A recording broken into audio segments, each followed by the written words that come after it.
Baik, assalamualaikum warahmatullahi wabarakatuh. Sampai subuh tabe, saya akan mencoba membuat tutorial bagaimana caranya para satgas perekam data potensi persampahan atau retribusi sampah bisa dilakukan secara cepat dan secara benar. Perhatikan, hari ini saya akan mencoba bagaimana cara melakukan perekaman data bagi admin atau user pada satgas kelurahan yang telah ditentukan oleh Dinas Lingkungan Hidup Kota Palu. Baik teman-teman, pertama kita membuka ponsel kita, handphone kita, kemudian kita mengetikkan alamat yang ada di atas ini. Kalau di ponsel kita cukup menggunakan browser atau Chrome.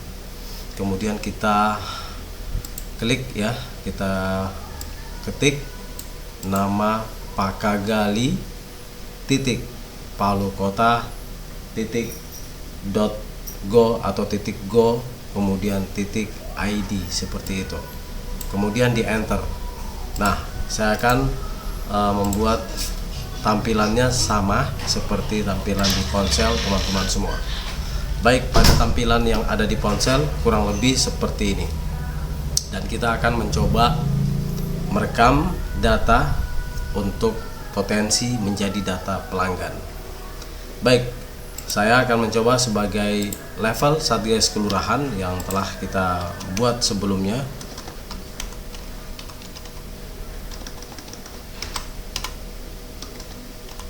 Ya, saya akan menjadi level kelurahan. Kemudian saya akan klik login setelah saya masukkan user dan akun yang sesuai dibagikan oleh Ibu Elni di Dinas Lingkungan Hidup Kota Palu. Baik, di sini otomatis teman-teman yang memegang akun tersebut akan mendapat informasi perbandingan migrasi data pelanggan berdasarkan data potensial. Baik, jadi data potensial adalah data yang telah direkam oleh kelurahan sebelumnya, kemudian dimasukkan ke dalam sistem Pakagali, dan sistem ini akan melakukan verifikasi data tersebut untuk menentukan jenis kegiatan dan nomor induk kependudukan ataupun pelaku usaha NIB. Karena pada dasarnya di data potensi tidak memiliki data tersebut. Untuk mewujudkan realisasi pelanggan dan harapan Kota Palu dan harapan wali kota by name by address, kita bisa akses dan kita akan mengetahui jumlah penerimaan yang sebenarnya. Melalui kerjasama pengelolaan perekaman data pelanggan tersebut, kita tidak harus melakukan data perekaman dengan cara yang biasa kita lakukan, yaitu enumerator atau berjalan mencari data kembali, tapi kita memberikan kebebasan kepada perekam dengan teknik dan cara survei yang lebih nyaman ya, lebih baik, dan tidak terlalu banyak melakukan mobile tinggi karena data potensi sudah kita miliki. Namun diharapkan dengan pengelolaan ini teman-teman bisa memastikan nomor induk sesuai dengan KTP dan alamat sesuai dengan KTP, RT RW sesuai dengan KTP, dan yang terakhir adalah sebisanya dapat mendapatkan titik lokasi rumahnya menggunakan GPS. Dengan teknologi Pakagali di level Satgas juga kami melengkapi teknologi di GPS sehingga ponsel para perekam atau Satgas bisa ketahuan ketika melakukan perekaman di tempat langsung seperti itu. Dan harapan kita bisa melakukan dengan berbagai cara. Sebagai contoh, satu, teman-teman dapat melakukan perekaman ketika petugas armada sampah melakukan realisasi pengambilan atau pengangkutan sampah. Petugas boleh melakukan di situ ya sambil berkeliling karena data potensinya adalah data tersebut seperti itu. Jadi melakukan verifikator. Yang cara kedua bisa juga dilakukan dengan mudah, yaitu mengumpulkan di satu titik dan merekam semua data dengan menunjukkan semua identitas KTP di suatu titik, misal di rumah RT atau di rumah RW di lingkungan wilayah kelurahan. Jadi yang harus dipahami ketika melakukan di satu titik, yang pertama adalah jenis kegiatannya, yang itu yang kami opsikan di pilihan pertama untuk melihat langsung. Apabila jenis usahanya itu besar atau kecil, tanpa melihat kita tidak bisa menentukan jenis kegiatannya.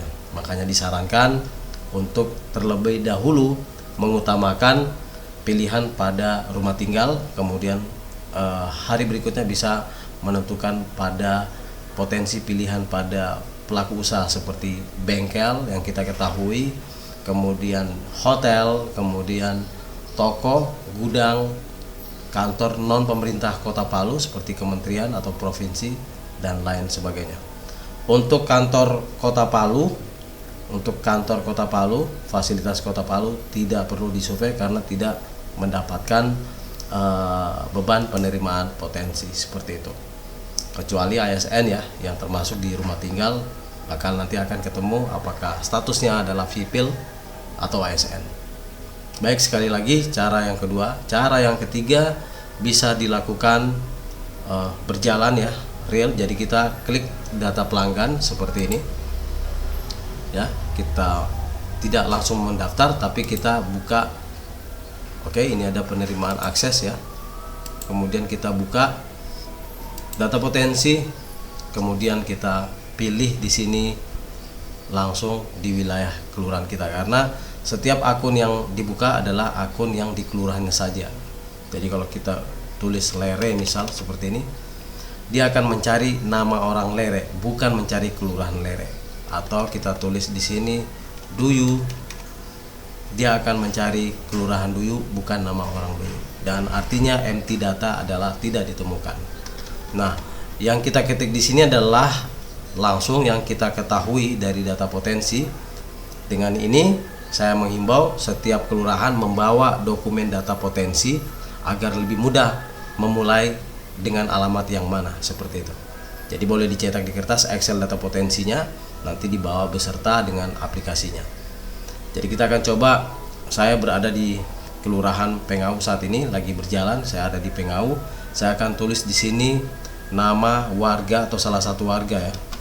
Saya akan tulis Dandilau ya. Itu langsung muncul Dandilau, Dandi Aryadi, dan DDD semua atau nama dengan sebutan Dandi seluruh Pengau akan muncul. Jumlahnya cuma 2. Jadi kita langsung lacak, ini di blok K, ini di blok I32. Dan ini memudahkan teman-teman untuk melakukan verifikator. Jadi kita tidak perlu lagi pakai opsi pertama, cukup opsi ketiga. Nah, karena saya berhubungan ada di lokasi wilayah Pengau saat ini, saya izin sama operator Satgas untuk mengambil salah satu warganya ya, Dandilau. Oke, saya klik, otomatis sudah ada.